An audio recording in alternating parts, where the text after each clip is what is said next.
Every drop, every taste on the tip of my tongue. Bend my nail, bite my thumb. Evidence won't clear my name.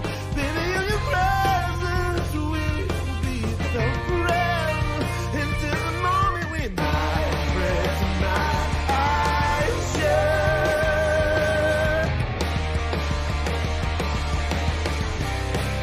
Now I'm ready. What else is going on with the water? Yeah, when we hold each other, nothing else can let us down. The only answer's what we've always wanted for.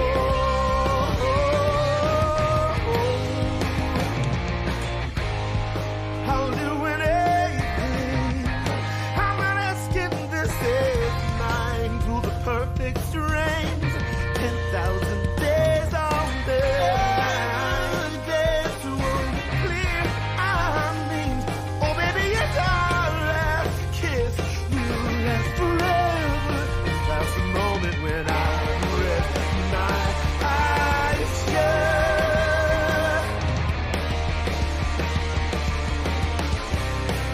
Now I'm praying. Yeah, the only answer's what we've always wanted. Ooh, when we hold each other, nothing else can let us down. The only answer's what we've always wanted. Oh, oh, oh,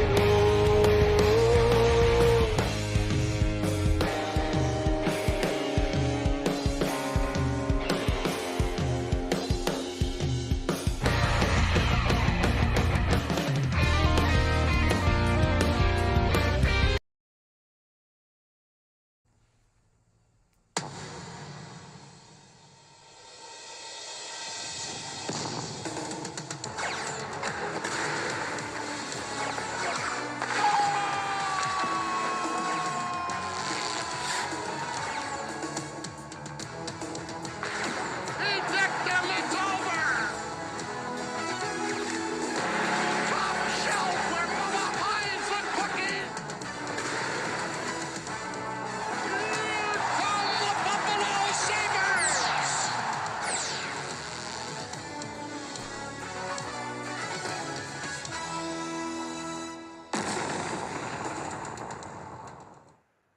Welcome, everybody, to I'll Hang Up and Listen, brought to you by Fatty Beer Company, Buffalo's premier market and tap room. 7 different Western New York locations with over 300 beers to choose from. Fatty Beer offers live entertainment, music, and trivia at all 7 of the locations, and they are open from 11:30 a.m. till 10:30 p.m. and later every single day of the week. With the exception, of course, holidays like Christmas. Actually, no, they were open on Christmas. I apologize. I am wrong. And of course, they are one of Western New York's only kid and dog friendly bars.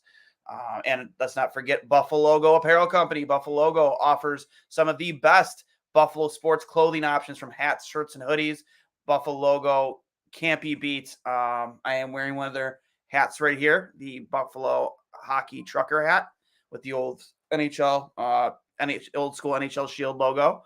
And if you are interested in beer swag, the Fatty Beer hoodie, very, very affordable price at any Fatty Beer location. Make sure you go check them out on Sabres home games.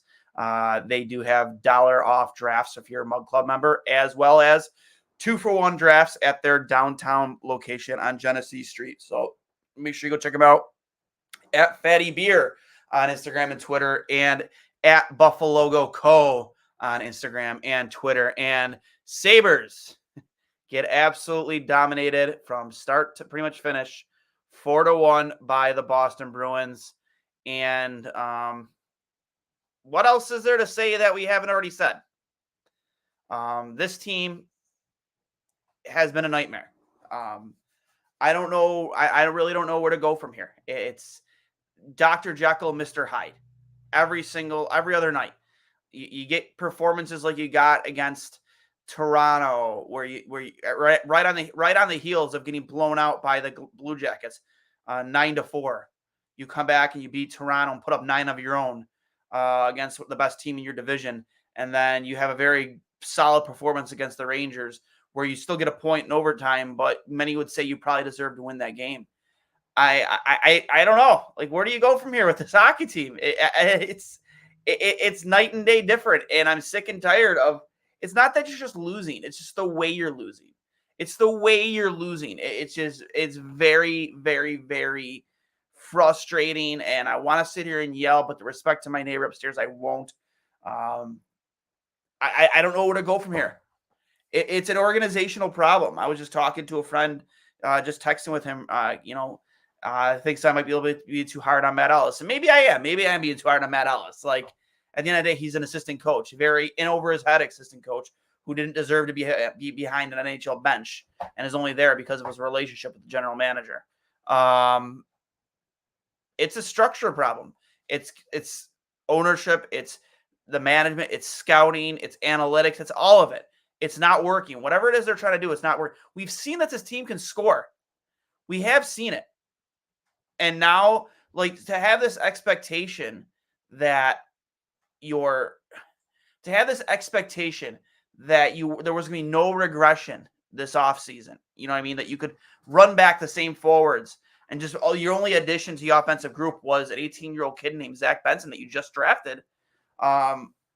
Who, let's be real, when the season ended and you're having your end of season meetings, that guy isn't in your plans. He's not.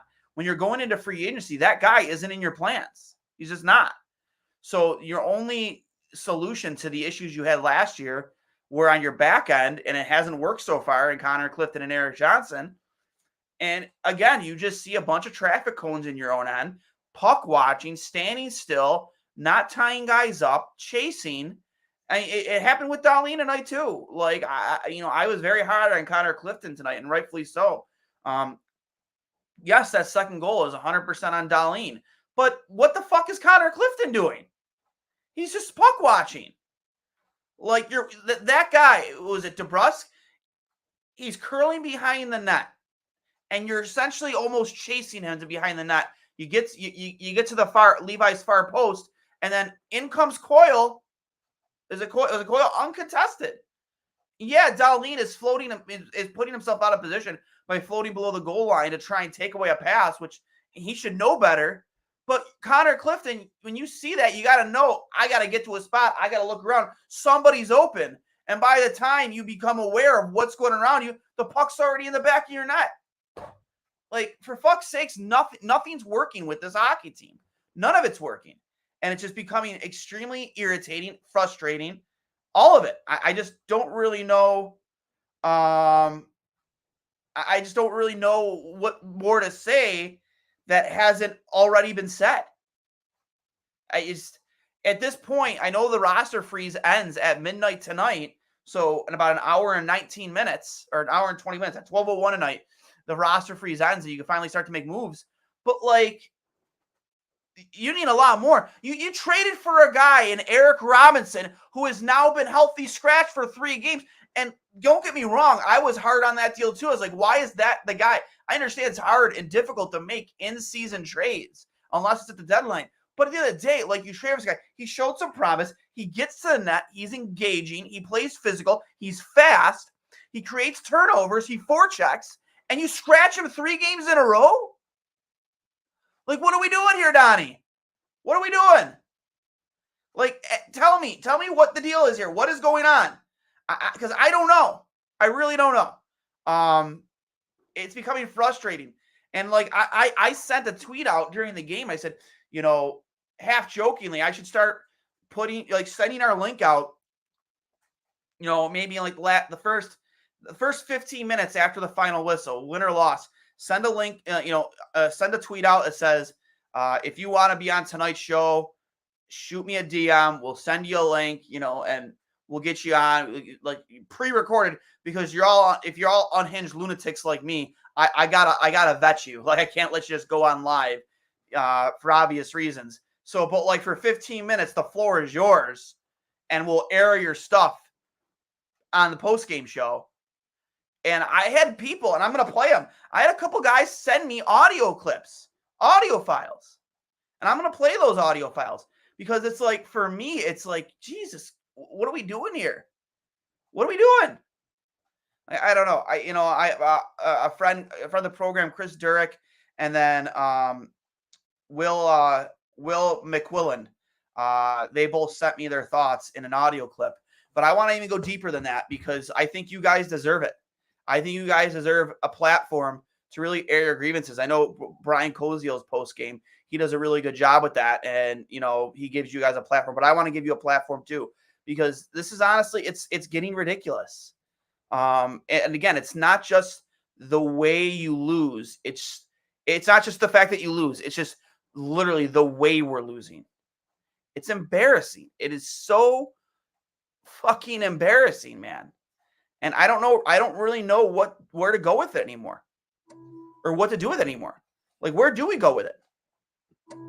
I just don't know. So for me, we're gonna sit here and I'm gonna play those clips right now. Just if you guys want to give me a moment here. I'm gonna be dead honest here, Duane. I have never seen a team that we're gonna play these clips here in just one moment. We're just gonna stop. We're gonna start here with Chris Durick. Hopefully this comes up. Let's see here. Share screen. Sorry for the let's see here. I'm going to share my screen here with you guys in a moment.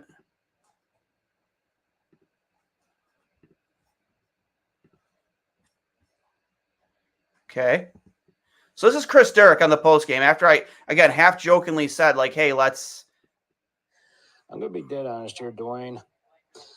I have never seen a team that makes the same dumb decisions night in and night out. Yeah, it's worked in some games, but the games where you need to play like it's desperation, like it's a game 7 in a Stanley Cup final, crashing the net, going to the net, and just getting the puck on net and making the goaltender work for it, this team just doesn't want to seem to do it. You play Tyson Jost on your first line. Why the heck not Eric Robinson, who's been like not only probably one of your best physical players, but one of your guys that will go right to the net and crash it. I can't count how many times so far in this game just seeing and watching this team have opportunities to shoot it, and they just pass it constantly. Easily letting the Bruins get set up for the next play or the next, go around offensive like momentum, and Buffalo doesn't do a thing. They had a 4-minute power play at the start of the game and only got one shot. One shot.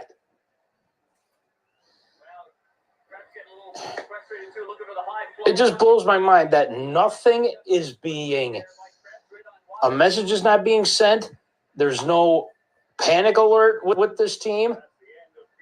I mean, the fact that we're watching fans of the opposition constantly invade our own arena and just outrun our own fan base, this is getting to be ridiculous.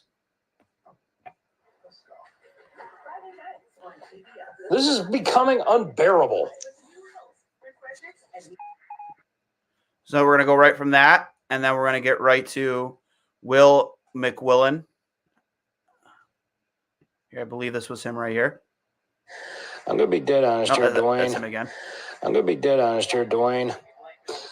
I have never seen a team that makes the same dumb decisions night in.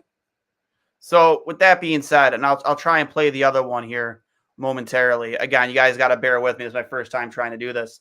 To Chris's points, yeah. Like, from shift to shift, this team doesn't play with urgency. They don't play with desperation. They don't play with tenacity and energy. And I just don't get it. I don't understand it, because what we saw last year, we did see a lot of urgency. We did see a lot of desperation. we did see a lot of those things. And this year, it's just Dr. Jekyll, Mr. Hyde. It's the absolute definition of it. And I don't understand it. I don't. It's really depressing, to say the least. And at this point, I'm sick and tired of hearing players complain about fire Granado chants and complain about being booed, this, that, and the other. You deserve to get fucking booed. You deserve every bit of it. Who are you to sit there and say you don't deserve it? You're telling me you're out there playing for your coach, and then that's the way you show up after a Christmas break. That's the way you show up. That's the urgency you play with for your coach, your beloved coach, this coach you care about allegedly so much that you want to play for him and his job. Then what the hell was that? How many power play opportunities do you get where you sit there and you look at, you have shots that, like to Chris's point, there are shots that you can take and you pass up on shots to try and find the perfect pass, the pretty play. Like no. Was everything that the Bruins did tonight pretty and perfect? No. They got pucks to the net, and in some cases they got lucky. In the games we've won, everything wasn't pretty. You get pucks to the net, and sometimes things go your way. Like, I'm just so dumbfounded by this shit. Like, I don't understand it. What are we doing here? I don't know. I'm gonna hit the peanut gallery here for some comments. Let's see here. From Kevin, I hope there's nothing serious going on with Tage and his personal reasons. Also from Kevin's favorite special teams are beyond bad. This team is going to need some serious work in the offseason. It might mean hard trades like 24 and 19 to get better, plus letting 21, 17, 37, 20, and 71 go. Some of that I'll agree with. There's zero chance Cousins goes. I think that he is a much better hockey player than this. I think we've seen that. I don't know what's going on with him or why he's just bought into this negative. I don't know how to explain it. Is it a negative culture? Like, I just, what is it has infected this locker room? That these toxic traits of not showing up to play and just not being prepared and not playing with urgency. How is this how is this infection spread like this? It feels like an infection. Frankly, who cares? We can finish last in the division with Tage or without him. It's already a lost season for Tage. This season was over at Thanksgiving. What does Owen Power do well besides cheat the zone and create offense? Defensively, he hasn't been much of a help this year at all. Pablo, I am concerned his wife or child would be in distress or something like that. Okay. Power has been horrid for the most part. Also from Kevin, this team looks like they forgot how to pass tape to tape and overpass way too much when they should shoot the damn puck. Again, I agree with you. So what's everyone's breaking point from Will? Well, my breaking point is, I don't know. Here's the thing. I don't know what my breaking point is. I don't know where or when it will happen because I've seen what these players are capable of. So I feel like almost every game that they're capable of just breaking through and being that team again. Like there's nothing stopping them from being that team again. Other than themselves. They are their own worst enemies. Showing up with no urgency like tonight, like a lot, as pretty as some of the goals we saw last year were from Tage and Cousins and talking to everybody else, a lot of that was just working harder than the other team, executing on your power play. Your guys that you're paying to put the puck in that are just putting the puck in the net. And I'm waiting. I'm sitting here waiting for this team to show up because we've seen that they're capable of it. Again, I was talking with my buddy Nick, texting him right first. We've seen that they're capable of it. We know that they're capable of it. And structurally, in their own end, they're a fucking train wreck. They just are. And who's addressing that? Why is it not being addressed? Is it obviously it's the players on the ice, but how much of the blame is going on this coaching staff or even above that? I don't know. I'm just sitting here as a fan waiting to see that team for more than one game in a row. Waiting for it because I know they're capable of it. Again, we saw it against Toronto. And we've seen it in other games this season. But the difference is They were doing it consistently last year. And I want to hear nothing about Levi. Levi was good enough again to win tonight. How can you put any of the, we can debate the fourth goal. We can debate that. There's a lucky bounce off the end boards, popped right out to him, and he banked it in off Levi and in. But the other 3 goals, I mean, the first goal by Lorena, however you say his name, that was a shot intentionally for a rebound. It was a good save, but it was even a better shot. Not because it went in the net, because he's shooting for that far pad. He hits that pad in a spot where any goalie can't control that rebound from popping out front. Like, when a goalie controls the rebound, either they have the ability to angle their pad to the corner, goes off your pad into the corner, or use your stick to knock it into the corner. As a goalie, that's how you control a rebound. But when you have to outstretch your pad like that, it's going to pop out somewhere, in that danger area. And rebounds are going to happen. But you need your defenseman to pick up a guy. He shot that puck because he saw that he had 2 men with Buffalo beating the Buffalo defenseman in the net. So he knew there was going to be an opportunity for a rebound there, a second opportunity. So what more do we want him to do there? For fuck's sake, somebody pick up a guy. Second goal, again, the Dahlin-Clifton mix-up in front of the net. Nobody's stopping that. Nobody. Left out to dry. Third goal, throws it to the net, and Eric Johnson essentially kicks it in his own net. What's he supposed to do there? So unless you were expecting him to only let that 4th goal in tonight, I don't know what more we wanted from Devin Levi. Because I've said it on this show plenty of times.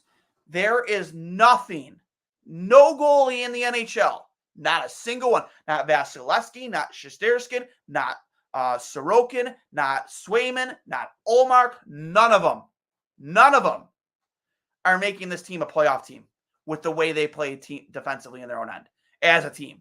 No chance.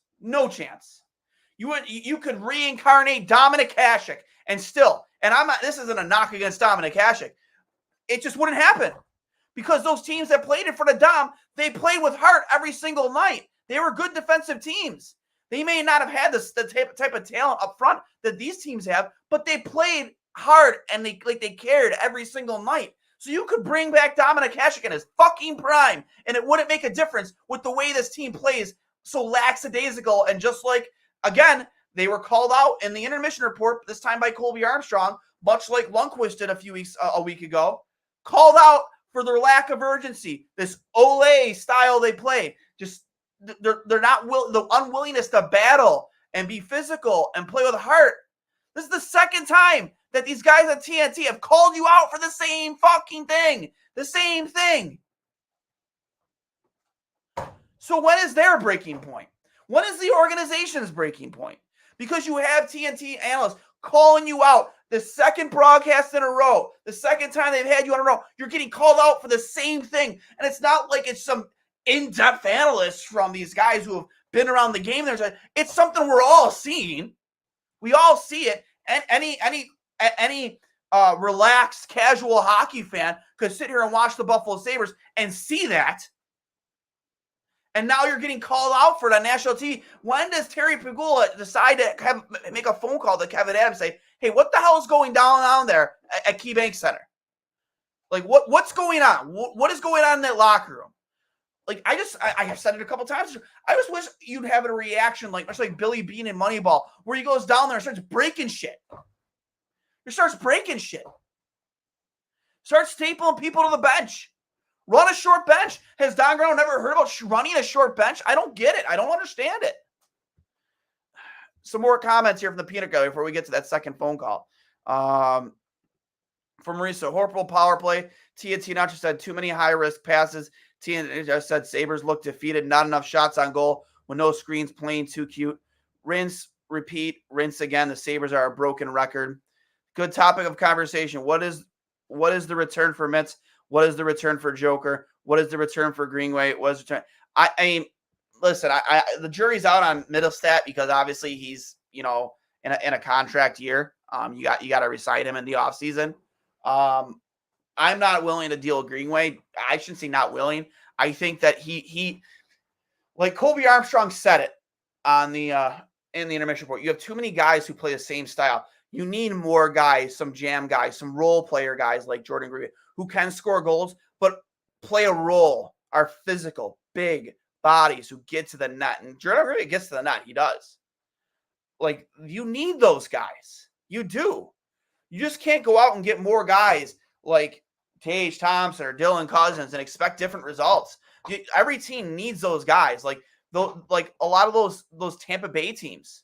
Like, you look at some of the guys they had, like Blake Coleman, for instance. Blake Coleman was a great guy for them in the playoffs. He was a jam player who could score a few goals here and there. I'm trying to think of more guys from the team, but like, they have so many role players on those those teams where they make cup runs and that did win cups with. Like, yeah, they had guys that filled roles. You can't expect every guy to go out there and score 30 goals, but you need more guys from your bottom six to contribute and offer jam and offer grit and offer, who are aggressive on the forecheck, and they might not be scoring, but they're keeping the puck out of their own net. They're creating chances. They're wearing the defense down. You're wearing the forwards down, the defensemen down in their end. Like, you need players like that. You just do. So I'm not in agreement with just bringing in more guys like the same guys that we have. You need role players. Like, you just do. I think that's integral into creating a contender.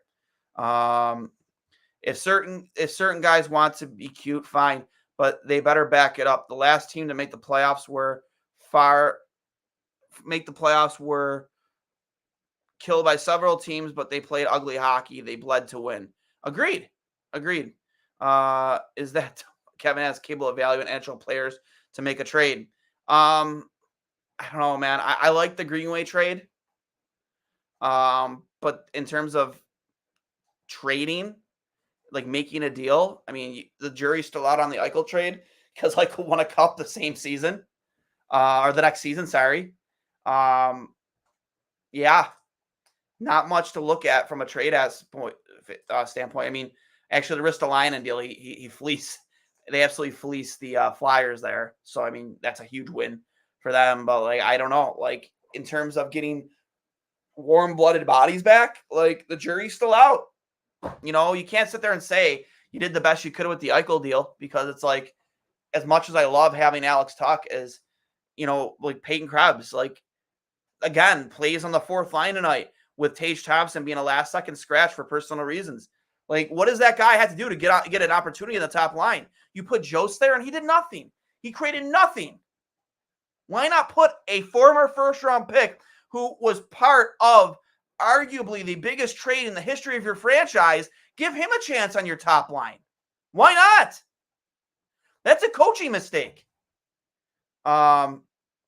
Sabres did not deserve to beat the Rangers. Middlestat missed a breakaway, high-level, high-danger chances. Teams can't score, lack of opportunism, and many missed chances off net. From Andrew Bobek Jr., Mitz could be a decent haul, especially since he's an RFA. He'd be good for a team that needs a 2A. I don't disagree with you. Levi is 4-0 since AHL, over 900, not on him.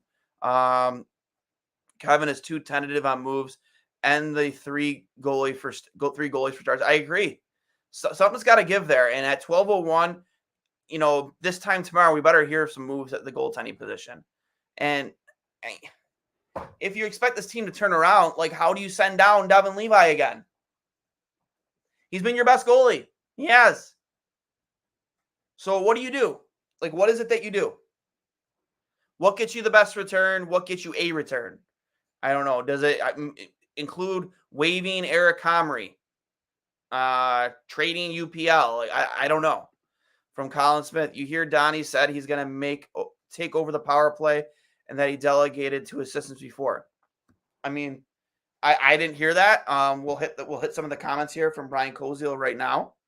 Brian Koziel always getting the post-game comments from players and coaches. Again, trying to bring it up right here real quick. Brian Koziel. Here we go. Okay. Granado says he'll be more involved in the power play discussions and strategy. They are normally delegated through their assistants and staff, but he will get more involved as it's in need of improvement. Really? You're waiting until now, game 30-something, to get involved with your power play. when it's been a train wreck since day one. Now is when you decide to get involved on? Now? No comment. Granato used the word grind throughout each of his answers so far, multiple times, says it comes down to that, and they need to do that consistently. Like, it's a broken record, man. It's the same. Grind is just another word for jam, which is another word for grit, which is another word for, like it's just, he says the same bullshit after every game. Granato says they knew about Thompson missing the game around mid-afternoon, thinks it should be just a one-game thing for him, so I guess that's good news. Hopefully everything's okay. Granato, tonight, up until the first goal, we had some grind in our game. We had it right out of the gate, but we didn't have enough. It was the grind, not willing to grind over the course of the game. Yeah, it seems like his word of the night, grind. More comments from Eric Johnson. We look for the perfect shot, the perfect play. Sometimes we overcomplicate it, and that's another thing of emphasis for us. We want to look for the pretty play too often. Says sometimes simplicity is the key. Again, Eric Johnson doesn't mince words, and I like it when they interview him. Like, I know that he takes a lot of shit for his play on the ice, but at the end of the day, like, what were we expecting from Eric Johnson? Like, what did you want from the 36-year-old defenseman? Like, he wasn't brought in here for his play. Let's be realistic. Like, he was hoping he'd be stable enough to be a third pairing guy and bring a voice to the locker room next to Okposos. And you brought a ring to the room. He has a Stanley Cup ring, the only ring in the room. I don't really know what more you wanted from him. And in terms of being a voice, yeah, he's been a good voice for that room.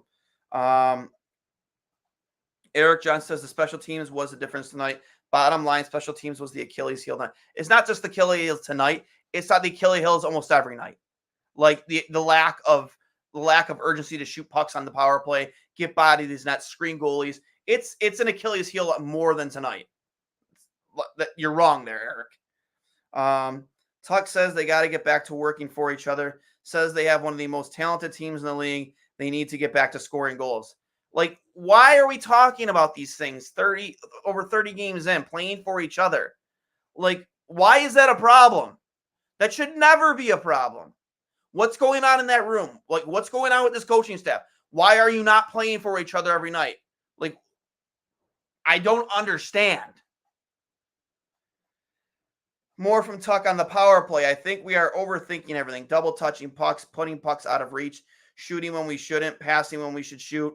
The PK shouldn't be out chancing us. Agreed.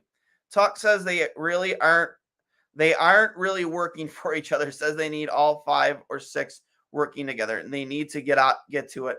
The rust is off from the break, and there is no more excuses. Says they need to be well above 500 for this upcoming stretch. Yeah, no shit, Alex. No shit.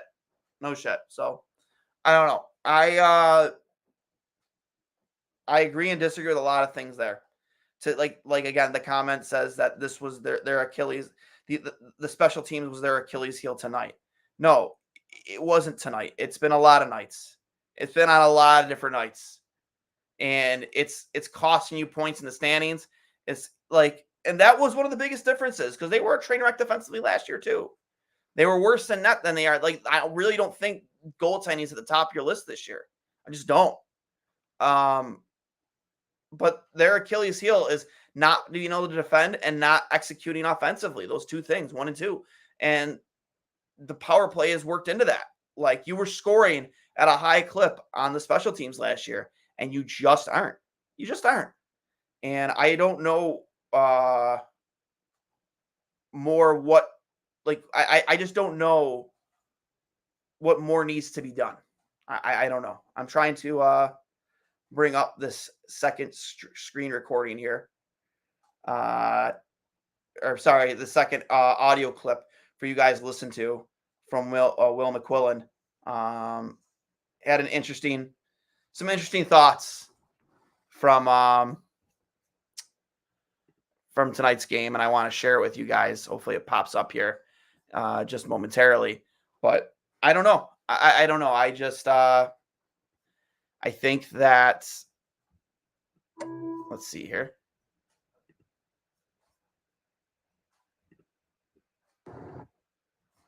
Okay, I'm going to share my screen with you guys, And we're going to listen to this one too. Because why not? Like, why the fuck not?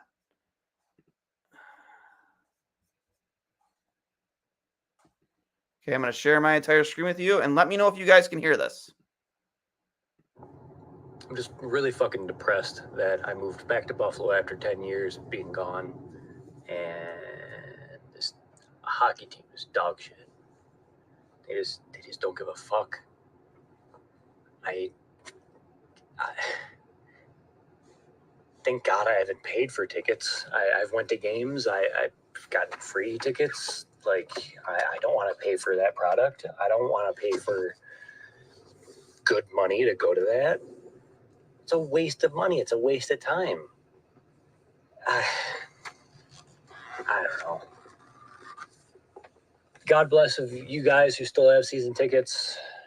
I wish that I had the motivation to buy them and this team was fucking good, because I totally would. I would put so much money into this team. But you got to give us something. You got to give us something good on the ice. And you know what? The last time that I saw a playoff game was in South Carolina. So, yeah. That's where this team's at. Fucking go Sabres. But yeah, I agree wholeheartedly there with Will.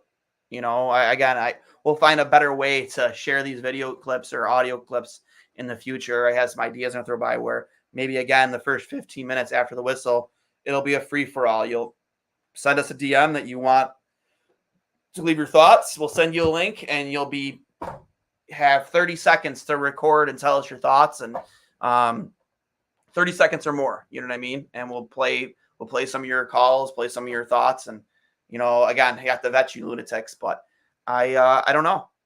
I don't know. It's the point where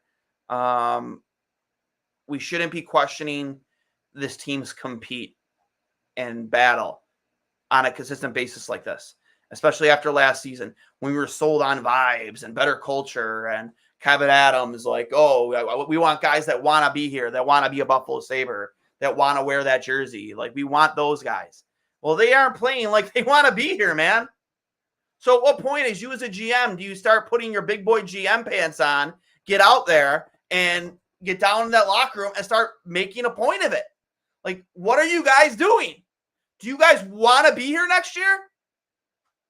Do you guys want jobs in Buffalo next year? Do you want to play for this team? Do you want to play for this fan base? Because if you don't, I'll ship your ass out. There are teams that would kill for some of the contracts he's signed for the talented players that he has. They would give up a ton. Give up a ton. And I'm not advocating trading those guys at all. I want Tage Thompson here. I want Dylan Cousins here. I want the compete that I saw last year, but we've barely seen shades of that. So at what point do you as a GM get down in that locker room and start busting heads open? Theoretically, metaphorically. You know what I mean? Like, go Billy Bean in the locker room. Take a baseball bat. Start smashing things. Start scaring some life into these skates. Like, fuck. I just don't know anymore. I don't even want to go over box scores. I don't go over who scored. I don't go over stat lines. I'm so sick. There's no excuses. Knock what Rostov. What talk? What Rostov talk? They didn't look like they were rusty at all tonight. They had the same amount of time off as you did. And you know they were going to come in here with a chip on their shoulder because of the way you beat them last time. And you caved into them. So I just don't know. I don't know. Like, where do we go from here? I don't know. We'll hit the peanut gallery here some more. We'll start with some of the most recent comments. I'll fucking pack Owen Powers bags for him. I could get an Impact Ford who was 27 for him. Coach and his U13 staff are responsible for the personality of this team. Waiting this long is worth getting rid of Granato. Again, this is Will the caller that we just played. We are all fucking sickos. Love you fools. This team is the team is blocking comments on the live video of Don's post game. It's insane. That is insane because the fans deserve to be heard. And you know what? I will never block your comments here. Sometimes I won't get to your comments because there's so many of them, but I will never, ever block your comments here. Granato's saying they are now discussing changing styles, and he is taking over power play as a fireable offense. Why does it take this many games, Don? Why does it take this many games for you to get involved with your special teams unit? I don't know. Who needs Sam Reinhart? 21 goals. I always knew he was better than Jack. I'm not going to make comparisons between him and Jack, but he's on pace for 47 goals this season. And I've said it before, and some people have disagreed with me. Sam Reinhart, after he was traded, the next day he called Kevin Adams and essentially apologized for the way things worked out, and that he truly did want it to work out in Buffalo, that he felt bad, and that, you know, he loved playing there, loved his time. That's a guy who I think the fan base would welcome back with open arms. I would welcome back with open arms. I thought that was underappreciated during his time here in Buffalo. And for the most part, and I'm guilty of it too, was wrongfully criticized for his ability in the offensive zone. Like a lot of these things that we don't see them doing in front of the opposition's net, like Sam Reinhart does it all the time, and has been very successful for it his entire career. So I welcome him back with open arms. I would pay him $8.5 million in a heartbeat to get that type of production, the consistent production from him. That's the type of play that you need. Will McWeather compete? Did you miss it earlier? Tage is expecting another kid. I'm sure he was just away for the birth. Okay. Well, congratulations to Tage on the birth of his new son or daughter. That's great news. Very good reason to miss a game against the Bruins, which fat-ass assistant has been running it. Even Ellis is a chum. Craig Anderson at 40 had a save percentage over 400%. Why can't Levi or UPL? Omark is a 910 plus when he was a Sabre. Why can't Levi? Why can't UPL? Listen, they were also playing defense by creating offense last year. They were keeping the puck out of their own end a lot more last year. I think defensively, structurally, they're a train wreck, and we see it. Like, we've seen how good of a goaltender Devin Levi is and how good he can be. But the thing is, you can't expect him to play like that every single game like he was in that 5-game stretch. You just can't. And you can't expect any goalie to do that. Like, you need to you need to bail your goaltenders out. He made a lot of good saves tonight. He did. Those first 3 goals weren't on him. Like, sure, maybe you'd like your goalie to bail you out with a huge save there, but like, that shouldn't be the expectation every time you lose the way you're losing. The reason you're losing isn't the goaltender, it's the compete. It's the lack thereof. It's not like you're grinding out you're grinding out a close game and you're fighting your way back into the game. You score a goal and all of a sudden your goalie just lets in a muffin and just you're like, oh God, come on, we just worked this hard and now we're starting back. We're take 1 step forward and 2 steps back. It hasn't been like that at all this season. Like, for the most part, your goalies have played good enough for you to have a winning record. You just offensively, special teams wide, and team defensively, you just aren't good enough. You're nowhere near the team you were last year. So, I don't know. With that being said, just want to remember to let you guys know that this has been brought to you by Fatty Beer Company, Buffalo's premier market and tap room, with over 7 different Western New York locations and over 300 different beers to choose from. Fatty Beer offers live entertainment, music, and trivia at all 7 of the locations, 7 days a week, open from 11:30 a.m. till 10:30 and later. Make sure you let them know the boys from Two Goalies One Mike sent you, one of Western New York's only kid and dog friendly bars, and of course Buffalo Logo Apparel Company, one of Buffalo's premier spots for all of your Buffalo sports apparel needs, from shirts, hats to hoodies. They have everything cooking over there at buffalogo.com. One of my favorite things they have, I showed you guys earlier, the Buffalo logo, Buffalo NHL Shield trucker hat. Great lid, great bucket to have. Go check out their return of the Levi shirts and hoodies. If you're into the hockey, they have so much Bill stuff there. So much to choose from. at Buffalo Logo Co. on Instagram and Twitter, at Fatty Beer on Instagram and Twitter. Listen, I don't really have much more to say than what I've said. Appreciate Chris and Will for sending their thoughts, and it's something I want to get to more often. But I'll hang up and listen.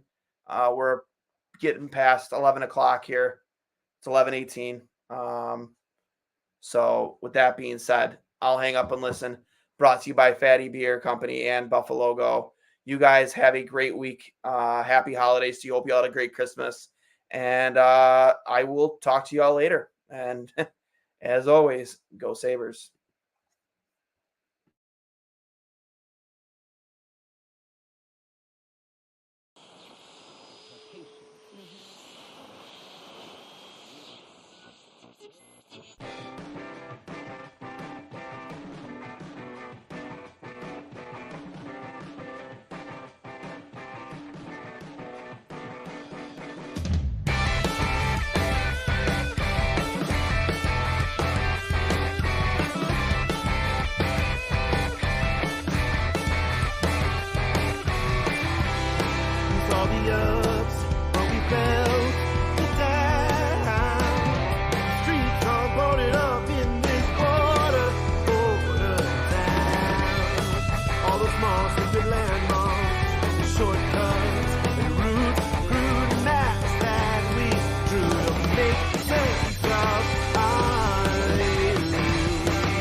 Different than they did before, like the sort of girl and the holy